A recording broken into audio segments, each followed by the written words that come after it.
But the amazing thing is, you see, I wasn't meant to marry my girlfriend because within 3.5 months of becoming Muslim, I was in Morocco getting married. And I've been married like 19 years now, mashallah.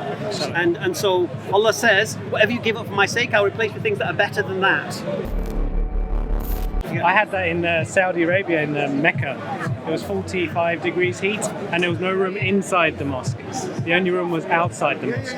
So you're literally burning. Someone like me can't stand that. Very hot. And there was a little kid who was getting all the Zamzam water, and he poured it into all these glasses, right? Didn't take any himself.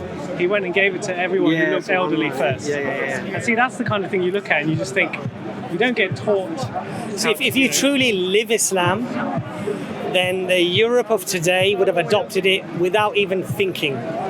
But I say the bulk of the reason as to why they're averse to Islam is because perhaps the bulk of us haven't led Islam.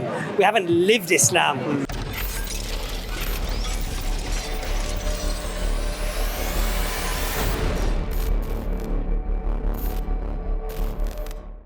Speak to one of them, right? So I spoke to one of them at my local station. And I said, look, I'm going to be really ignorant. I don't know what it is that you're preaching, but I can see it says Bible. So are you Christian? And they said, no, I'm a Jehovah's Witness. And I said, again, ignorance, but what is a Jehovah's Witness? And so we had a really good debate. And I knew I was finishing his verses of the Bible and he was finishing my verses of, so I understood where he was coming from. But the argument around the Trinity is one I brought up with him. And I said, can you explain to me what... But they don't believe that. But it's just that I'm actually very open-minded with somebody having... Maybe they have some reasoning that maybe I don't understand. But the thing I got from that conversation was there is still a hierarchy, there is still a God. Yes. And then if Jesus is part of the triumphant God, when Jesus wasn't here 2,000 years ago, does that mean there wasn't a God? Yeah. And therefore, and when you ask these questions, they do what they don't. Get the answer. Well, this Christian earlier today said that the Word was God. But I saw that earlier with you, yeah. It didn't even make any sense. Yeah. So it's like the Christian, they just make stuff up because I always say this: if you're a Christian, you have to put your mind in a box, and you just can't think too much about it. You've got to accept it, because as soon as you think about it, it will unravel for you. Can I ask you a question? Right, I should know this from videos of yours online, but 20 years ago when you found Islam, right? What was your reasoning? What was the thing that pulled you to Islam straight away?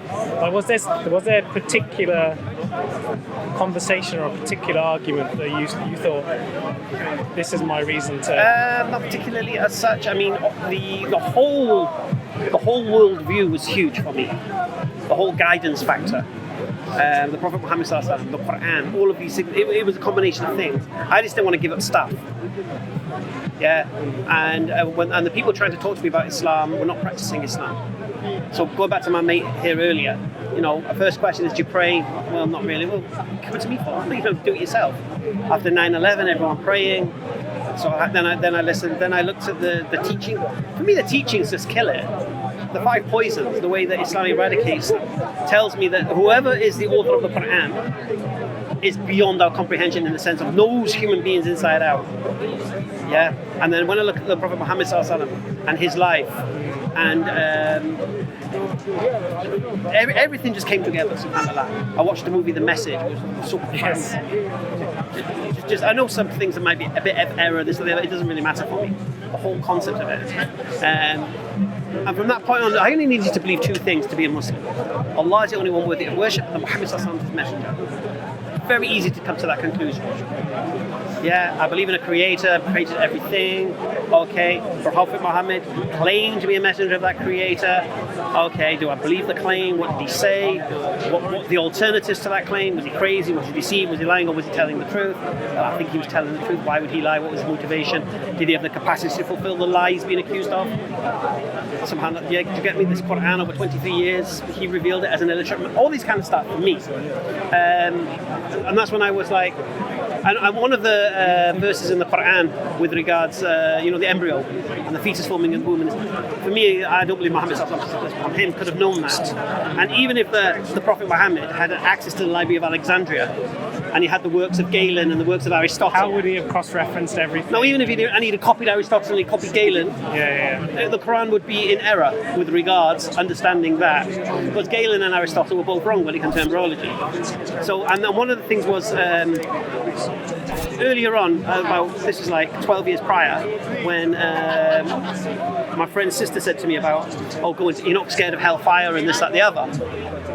But I'm like, well, my skin burns and it goes numb. You don't feel the pain anymore. The pain receptors are gone. And then Allah says in the Quran, when the skin is burned and they think it can burn no more, we shall give them new skin to burn again. And then we find out scientifically that the pain receptors are actually in the skin, and it's like, subhanAllah, what kind of marries up. So it all kind of came together. But for me, it was the lifestyle that just made sense. It was just something that I could see just saves humanity. I remember you saying also that you stopped drinking well before accepting Islam. 2 years prior to Islam, I'd heard the arguments about alcohol and such, and I was convinced by them. And I'd stopped drinking alcohol, even at my sister's wedding. And why you ever drink? No, I don't drink. Got into fights in pubs because I didn't drink. Yeah, because I had to kind of lecture people when they started pushing me. And so that kind of thing in itself, I didn't want to stop gambling and all the other stuff. But subhanAllah, after 9/11, my friends started praying, everyone started praying, I started listening more, I started reading, and I was like, you know what, I believe this is true, man. And that's when I accepted it. And I think, that takes a very special person. Your mind has to because be open you as well, have right? to challenge everything you believed, everything, all your paradigm. No, but forget my paradigm. It's not about what I believe. I believe nothing, I was an atheist. Yeah. No, but what I'm saying is that being free, doing your own thing, just enjoying life. Forget that. It's not like I was some single guy. Yeah. And I was exactly. I had a girlfriend of 6.5 years. I had 2 daughters, 3 and 4 years of age. I had my own finance business, and I knew all 3 of them were going. And then my father was my partner in my finance business, so I knew he wasn't going to speak to me. It took him 15 years to speak to me after. So you had a lot to lose personally. I sacrificed everything. Yeah. So I needed to make sure this was true.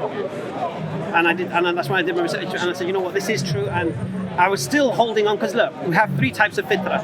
You have fitrah of the mind, fitrah of the heart, and fitrah of the desires. Yeah? And so what happens is the mind can be convinced of it. So the mind can be convinced that, yeah, this Islam is true. But if I accept it, what's it going to mean? Then the heart starts thinking, your daughters and this, that, and where are you going to live, what are you going to do? And then your desires, I don't really want to stop doing these things I enjoy, and all this kind of stuff. Lose control of my ego and my, no one could tell me what to do effectively. And so what happened was, I was like, yeah, okay, I can believe Islam is true, and it's just going to cost me too much. And where am I going to live? And what am I going to do? I'm going to lose my job. I'm going to lose my house. What am I going to do? And then, subhanAllah, I had a car crash, and I was sat in this car, and this rain was hammering down on my car, and I was just thinking, I'm going to lose all this stuff anyway. If I'd have died right now, I would have lost my daughters, my business, my father. I would have lost everything overnight. Do you know what I mean?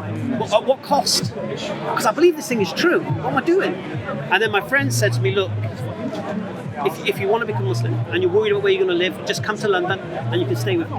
And his brother said, don't worry, I'll give you a job in my office manager in my solicitor's practice.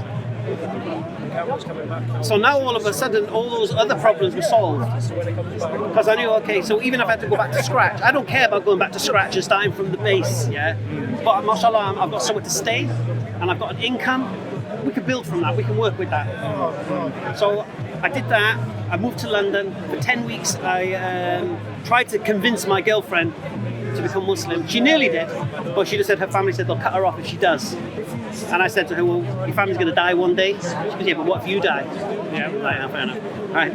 But the amazing thing is, you see, I wasn't meant to marry my girlfriend, because within 3.5 months of becoming Muslim, I was in Morocco getting married. And I've been married like 19 years now, mashallah. And so Allah says, whatever you give up for my sake, I'll replace with things that are better than that.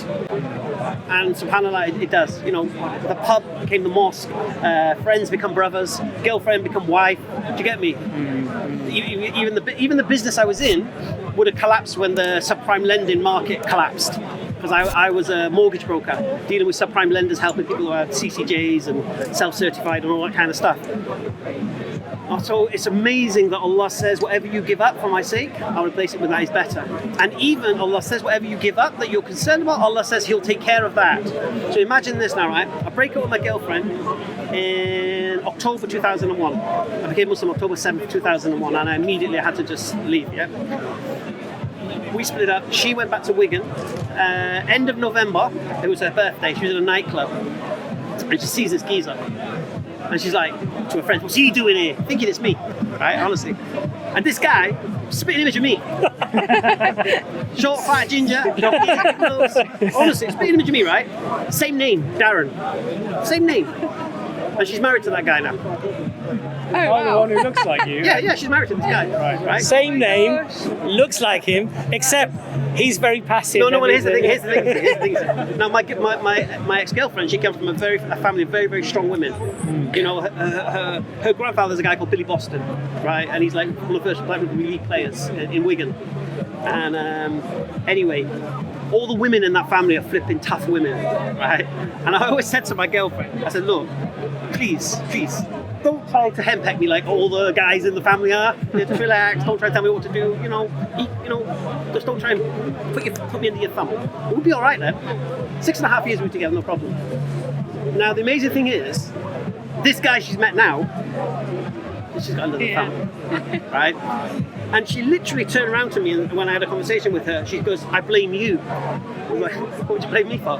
She goes, "I blame you because I'm a bitch to this guy." She actually said it to me. I said, No, don't blame me. I says, I was what you needed, he's what you wanted.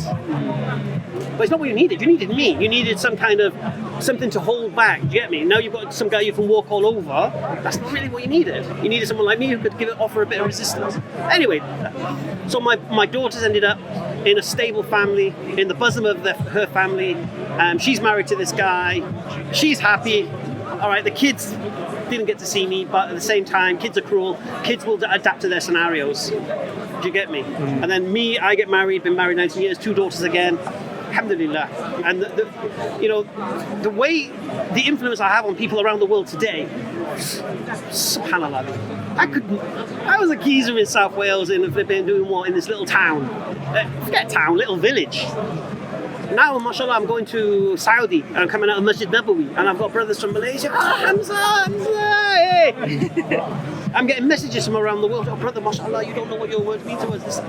Subhanallah. All from Allah, subhanallah. The way Allah, subhanallah, raised my status. Now, understand this, right? If you're ginger, in this society, you ain't no alpha male. You say ain't no alpha male. You'll never get that position. Yeah, and I always remember this. I always tell this story. When I first became Muslim, it was Ramadan, and nobody told me that Ramadan moves because it was in October, and it was like Ramadan was lovely, like from like 7 o'clock or something to 4 o'clock. So all of a sudden we're in summer now. Forget that. So I'd come in an environment of pub Sunday football and all that. So what we used to do this was my Sunday. This was my routine on a Sunday. It's so bad when I think back to this routine. So on a Sunday, we'd go to the pub at 9 o'clock in the morning. We'd all meet up, have a pint at 9 o'clock in the morning, and then we'd go play football. Yeah, against another pub somewhere. Okay. We'd come back to the pub about 1 o'clock, 1:30, depending if we were away or home. If we were home, we'd come back to our pub. If we went to their pub, sandwiches came out, get the sandwiches. I would stay in the pub then drinking all day until about 5, 6 o'clock. I was captain of the pub pool team. So then we would go to another pub, or another pub would come to us, and we'd play pool. What about the sandwiches? I'll go back. Oh, you're going to come back. I'm just telling you my day. Right, I was captain of the pub pool team, and then we go to another pub, and we drink until 10, 11 o'clock, and that was my Sunday. It was so enjoyable. It was lovely. Anyway, so going back to the sandwiches. Now the thing about the sandwiches, right? A tray of sandwiches would come out, and the alpha male of the pack would come up and he'd get his wad. Then all of his boys would get theirs, and then after that, whatever's left, you try and grab whatever's left. Yeah. So when I became Muslim, it was Ramadan, and I was in the mosque, and it was my first fast, and the sheets are out on the floor, and all these guys are sat down, and there's samosas and this and that everywhere. Yeah. And I'm thinking, better be quick. Better be quick here, because these guys must know each other, first thing. Second thing, they're all hungry. Yeah? And as soon as we can eat, it's going to be like a scramble. You know what I mean? So I'm sat there, and then the adhan went. And what happened is, to this day, subhanAllah, people start picking stuff up, breaking it, and say, yeah, bro. Yeah. and feeding each other, bro. And it was just another world, man. Subhanallah. And that's when I realized this is something else. This is true altruism. Yeah. And the complete contrast to what happened on this meaningless tray of horrible sandwiches. They were horrible sandwiches. They were nice sandwiches.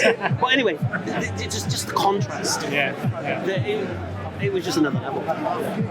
I had that in Saudi Arabia, in Mecca.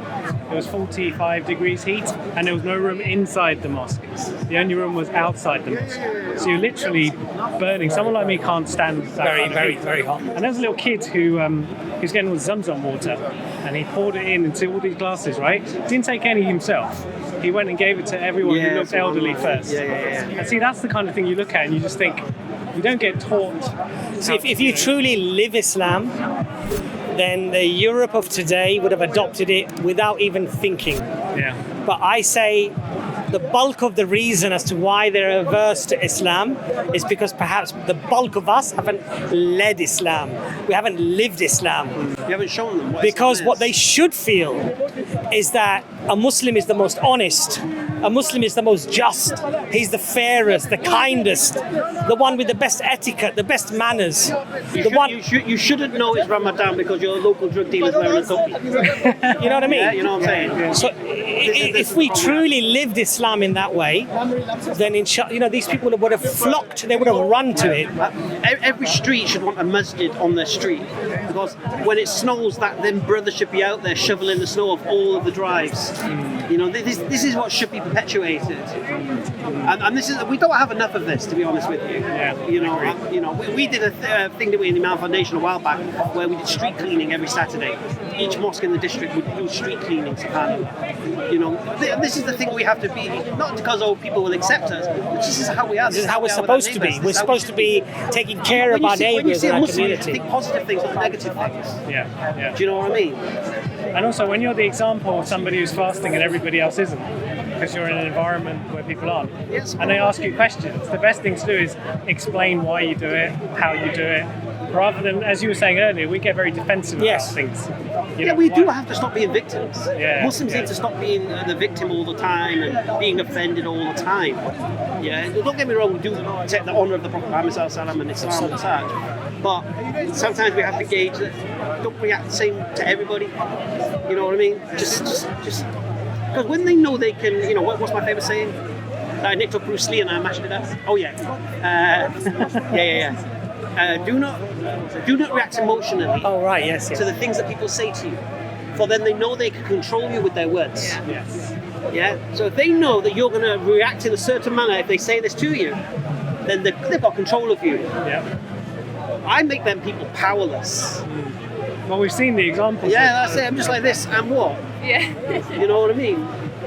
So, and this is how we have to be. And to be honest with you, it's like my brother said, not all Muslims are on this, and we need to be. But I always say this as well, and this sounds really bad when I say it. I believe Muslims have been infected by Western society. I believe that this is what happens. So, for example, drugs and alcohol. It's not an Islamic thing. So when you get things in Rotherham happening where young girls are being plied with drugs and alcohol, this is not an Islamic thing. This is not from Islam. Free sex is not from Islam. You have to be married to people in Islam to have sex with them. The idea that you can have sex with girls just because, and you can give them drugs and alcohol and stuff, and this is a Western construct. Absolutely. So for me, Muslims have been infected by Western sentiment, by Western values. Most of these groomers would pass themselves off to the families, if there was a family, of the girl, but as their boyfriend. And this is how they would come to the girl, as their boyfriend. And then they had the guys, and from there they could manipulate. But in Islam, people say, why were there no Muslim girls? Why was there no Muslim girls groomed? Well, it's because they were racist, they only went after the white girls. No. It's because we care about our girls. It's because our little girls, our Muslim girls, are princesses. We take care of them. We don't allow them to go and have boyfriends, just as our sons don't have girlfriends. We don't have this mentality. So my daughter is now going to be alone with some geezer who's pretending to be a boyfriend. Absolutely. And the irony. But these girls in Rotherham, for example, a lot of them were in care. Now, for me, the story is not predators are preying on girls that are vulnerable. The story is how are 1,400 girls, in a position where nobody cares about them. In 21st century England. Yes. That's the story. Where's their carers? Where's their parents? Why are they abandoned? And why did only anyone ever care about when brown men started raping them? It's the narrative that suits the agenda, doesn't it? Because my question would be, how many little boys were abused in Rotherham? There was little boys abused in Rotherham. You won't hear about it because that's not Muslims doing that. You understand? Yeah, absolutely. And so the predators are going to do what predators do, and the victims are the girls. But where's their victim and their naivety? But where was the person supposed to guide them and protect them? Yes.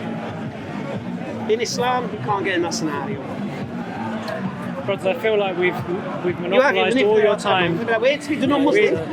No, mashallah, it's thanks so much. You know, some of the things that we discuss, even as Muslims, there's a lot of Muslim brothers and sisters who've got the same questions. And so when they're addressed, they actually think, you know what, I was thinking that as well. Yeah. That's why even though the brother was Muslim, talking about the age of Aisha, or, you know, it's for other Muslims out there as well who are thinking actually that, I was thinking about that as well. And maybe it helps them, inshallah, you know. Well, you helped us too, right? So we were here for an hour and a half. Jazakallah khair, jazakallah khair. Thank you so much. We'll see you soon. When is our next road trip? Inshallah. So were you guys local or? Yeah, we're in Northwest. Northwest. Oh, okay. Come to my shop. Get yourself a hijab. Where's your shop? Slightly posher. In Barking, East London. Okay. Barking shopping centre. No, seriously, hijab is on me. It's not a sales pitch. Got nice hijabs, easy to wear. Inshallah. Do you have niqab? Is it? Not niqab. She doesn't need a niqab. Abaya. We've only got one, so we might need. Oh, okay. I have hijabs. I have scarves. Did you say you'll give him free? The first one, yes. Because you promised the other guy £1,000 a week. Right. He's not going to call me. I didn't give him a number though. I made him clarify that.